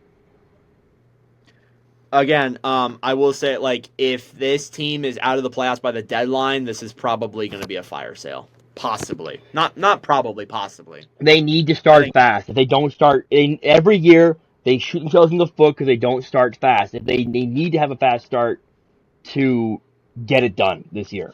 I said that earlier in the episode. They need to have a hot start. It's like, again, like every team in the league, like you need to have a hot start. If you have a slow start and you're hella far behind, not everyone's the 2019 It's St. Louis Blues. I said that like 40 minutes it's ago really on this it's really hard to episode. catch up. Ottawa does have a tough schedule to start the year this year, and they have a lot of. It's funny their beginning slate is really difficult. Their ending slate is easy as shit. Yeah, that might be a huge benefit for them. Or not. Let's We'll see. see. All right. Moving on from the Ottawa Senators, let's move on to the Tampa Bay Lightning. The Lightning finished fourth in the Atlantic last year. They were that first wild card spot in that. Were they? I think they were. Yeah, they definitely were. They let go of a few guys: Steven Stamkos, Mikhail Sergachev, Calvin DeHaan, Hayden Fleury, Anthony Duclair, Tyler Mott, Tanner Jeannot, and Matt Dumba. The guys they brought in: Jake Gensel, Zegmas Girgensons, Cam Atkinson, Ryan McDonough, J.J. Moser, and Connor Geeky. So lots of moves there in Tampa. But LeBlanc, what are you thinking about him? I think Tampa. This might be the last dance for Tampa. I don't know about that. They I still have a lot of really good guys from that core. I Maybe. I don't think I think their cup window. I mean, for their cup window, is like almost Oh yeah, closed. probably. It's probably gonna be the last year they try and go for it. Yeah. Bring in Jake Gensel. I understand it, but at the same time, it's like that's basically Stamkos' replacement. And Gensel is, I would say, he's better than Stamkos at this stage in his career. At this stage in Stamkos' career, Yeah, I would but somewhat agree. yeah, but again, like you got to look in terms of like Gensel isn't like a really young player either. Like he's not going to be here for a very long time. Well, he did sign like a 7-year deal, but like again, like he doesn't. I don't know. I don't know. Yeah. Read the damn lines. Gensel, Point, Kucherov. It's a great first Great line. first line. Hagel, Cicerelli, Cam Atkinson. Did you mean Sorelli? Not Cicerelli. I Sorelli, said right? Sorelli. You said Cicerelli. Oh, my bad. I swear. My bad. Dino Cicerelli? Dino. All right, yeah. That's a great first line. Really pretty good top six. Cam Atkinson, some huge questions there, but that's a solid top six. It's this. One of these things is not like the other. Pretty much, Yeah. yeah. That's where Atkinson fits in. Yep. Connor Sherry, Nick Paul, and Michael Chafee. Chafee, Jesus. Interesting to say the least. Then we got Zemgus Girgensson, Luke Glendening, who is injured, and Jesse Ylonen. Yeah, the bottom six, like last year, is crickets. You're going to see a lot of really top-heavy carrying from this forward core in Gensel, Kucherov, and Point. Outside of that, no depth. Yeah, even last year, like remember there's that meme with Patrick, but who are you people? Yeah, like it's pretty much Tampa's bottom 6 mm-hmm. And that's the price you have to pay for winning back-to-back cups. Everyone leaves. Yeah, That's what I learned. The defense, Victor Hedman and J.J. Moser. Oh yeah, Coyotes legend. I like Moser. I think Moser is going to be a great defenseman, but at the one. Yeah, not at this stage right now, at the very least. McDonough, Eric Cernak. Solid. If it's healthy. Yeah, that's the one thing. And then, I don't know who this brother is. Emil Lilleberg. I don't know who he is either. Emil Huberg and Nick Prebix. Yeah, I know who Perbix is. He's a good. Yeah. He was good in his rookie year. Emil Lilleberg is a prospect. He's ranked 5th in Tampa's prospect pool by the Hockey News. Half a season in the big league prepared him for the NHL rigors. Sticks to his physical, reliable game. So, I don't know. He's kind of a wild card. with this team. And then goaltending, you got Vasilevsky and Jonas Johansson, who one reporter said is the worst goalie they've ever seen, ever. Somebody said that? Yeah, Wow. when he was in Buffalo. Oh, yeesh. Well, Buffalo is Buffalo. Well, Again, I think Vazzy will have a better year than last year. Last year was like a down year for Vazzy standards. I think he could have a better year. We'll see though with that blue line. Again, you're really going to be relying on this like top 6 to carry this team. yeah, and they're a little bit like Boston, but like with less depth than Boston. With two cups and less depth. Yeah, I can see why people are not as high on the Lightning this season. Yeah. Yeah, I think just because they have like Kucherov and Point, they have those guys, they're going to be competing. But like again, like we know Brisebois, we know John Cooper is one of the best coaches in the league still, arguably the best. And Brisebois is a great general manager. There's been a few moves that again, like the Stamkos thing, big question. Looking at that now too, like they gave up Sergachev for freaking nothing now because they didn't get Stamkos. I mean, they got Connor Geeky in the system. I think that's a big plus. That's a good prospect. Like Geeky makes them by far their number one prospect. He's a great center. Had a good year in the WHL.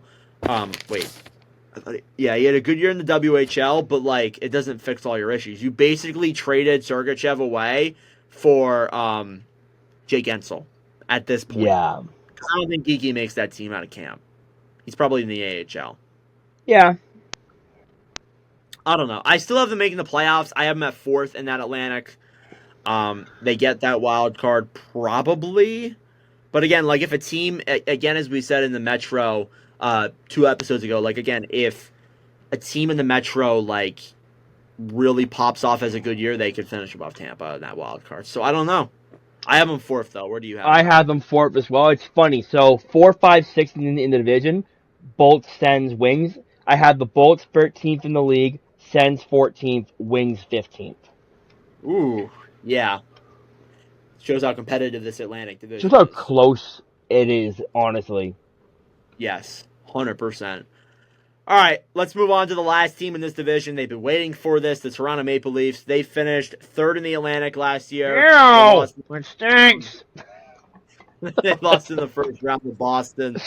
They made a few moves, let go of Tyler Bertuzzi, TJ Brody, Ilya Samsonov, Ilya Lyubushkin, Joel Edmondson, Mark Giordano, and Noah Gregor. They brought in Chris Tanev, Oliver Ekman-Larsson, and Anthony Stolarz are the only notable adds that I see on here.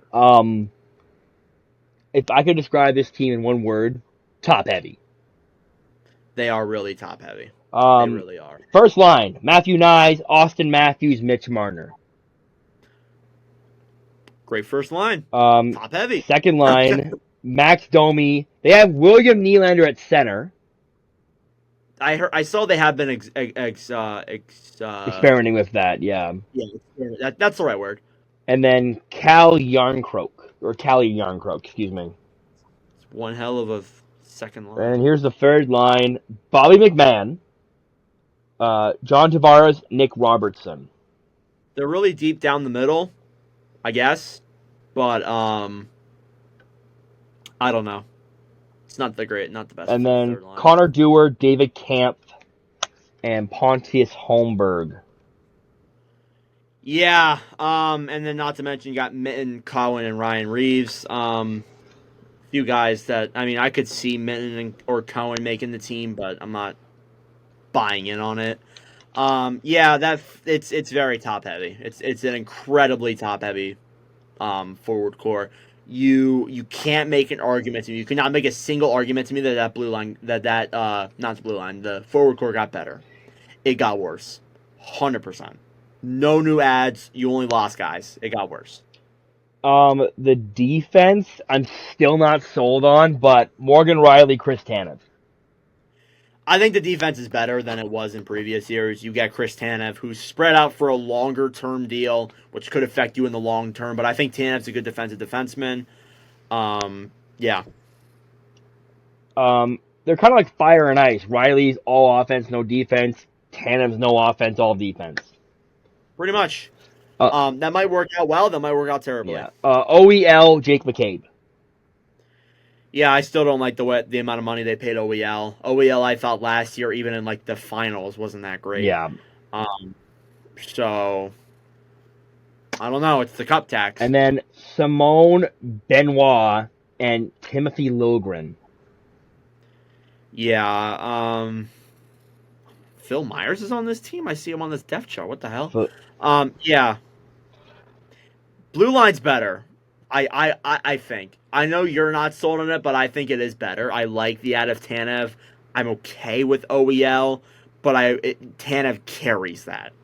Carries it. Mm-hmm. And then Joseph Wall, Anthony Stolars. I like Wall a lot. I really think he's a good goalie, but here's the thing. If Wall gets injured, you are so screwed. You are in huge trouble. Stolars, legend, by the way. I think he is a great backup, but he's never proven himself to be a starter. Never. Mm-hmm. Not in Philly, not in Florida, not in Anaheim. Never proved it. So you have him as your starter. Good luck. Mm-hmm. And Matt Murray's your backup at that point. So again, I like the goaltending if it's healthy. If Wall gets hurt, you're in big trouble. Yeah, I don't know. I'm not really. I think this team makes the playoffs. I have them third in the Atlantic, but I'm not sky high on them like some people are. This is probably this might not even be the last year of the core four. This is the last year of the core four before JT takes a discount, before Marner probably signs a much higher extension. Yeah, it doesn't get better in Toronto.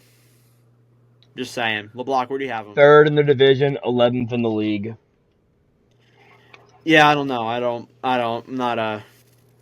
They're going to be really good in the regular season. I think Berube really is going to help this team in some ways, but overall, it's not that strong for me. Yeah. Yeah. Yeah.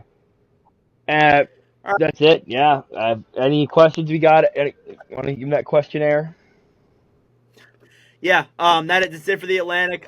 Your division winner. Florida. Division loser. Montreal. Dark horse.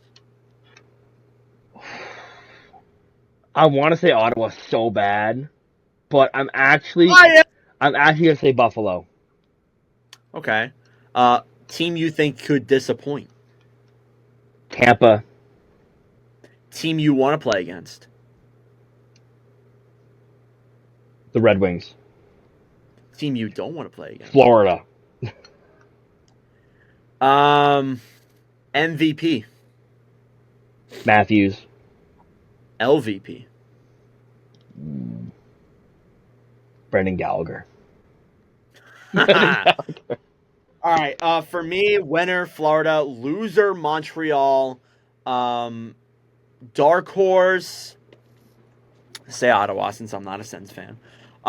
Disappointing. I'm gonna say Detroit. They might disappoint some people in some people's minds. Team I want to play against.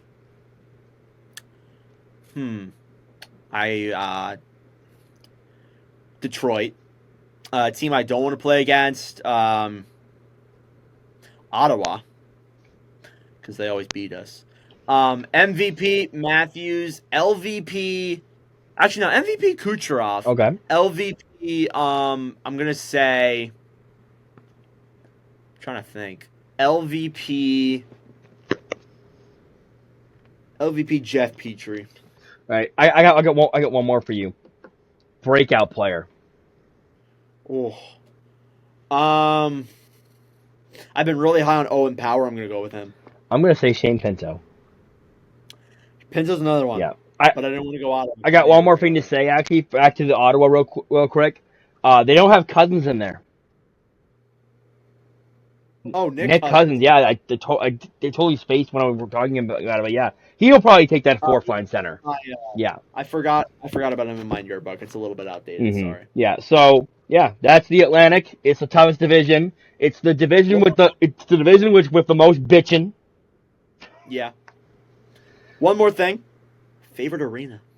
We did this last in the division. Well, I've been to two of the arenas in the division, so I'm gonna say LCA. least favorite's got to be Canadian Tire Center. He hates the Sens. There you go. All right. Yeah, I'm kidding.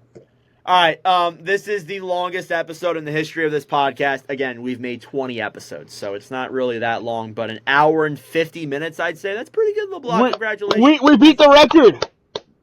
Round of applause. We beat it by like 30 minutes. Again, it's like I think it's probably top 10 in the longest podcast I've ever recorded. We've had a few for the Nordcast go over 2 hours, but congratulations, LeBlanc. We made it. All right, that concludes this episode of the Nord and Block podcast. Again, thank you all for watching or listening. If you enjoyed, make sure to like, subscribe, or give us a good review. Tell your friends. Follow us on Spotify. Follow us on Apple Podcasts. Follow us on Instagram at NordBlockPod. I'm Nord. That's Block. Hopefully Swayman gets signed. Thanks for watching. We'll see you in the next one. Ciao.